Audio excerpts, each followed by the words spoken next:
弟兄姐妹平安，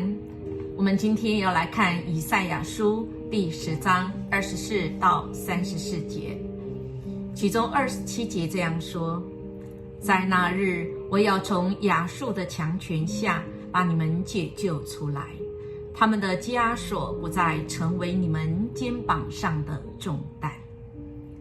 上主的惩罚临到了，亚述王一路上势如破竹，从北方的撒玛利亚一路南下，抵达到耶路撒冷。南国犹大的首都耶路撒冷中的人民非常的惊慌恐惧，我们是可以想象得到的。然而先知以赛亚在困境中传达上主的话，说他必定要拯救他自己的选民，也就是那些忠贞倚靠上主、相信上主应许的这些剩余下来的人民。先知以赛亚他用过去历史中上主的作为来当例子，来鼓励他们。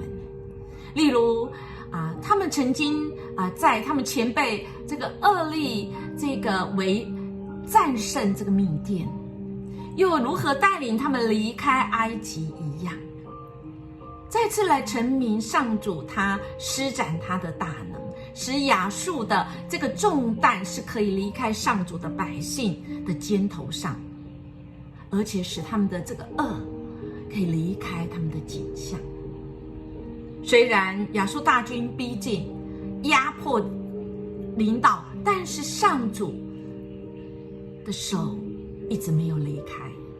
亚述只不过是上主的工具，用来审判他的百姓。然而上帝的愤怒很快会过去，惩罚就要结束，而神的怒气反而要转向亚述，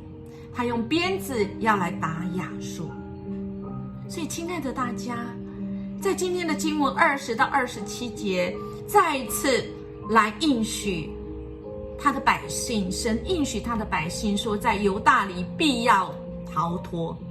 因为在25节是这样说，因为还只剩一点点的时候，向你们发的愤怒就要完毕，我的怒气要向他来发作，要向亚述来发作，要使亚述是灭亡的。那时到那日，我们的主就要使他的百姓能够脱离这一些亚述王的重恶。接下来呢，上主呢更是在28到34节再一次的来对这个亚述攻打犹大的这个结果，他要告诉他的百姓说，你们不必惧怕，虽然攻击到了，正攻击过来，但是主他知道，主他要消灭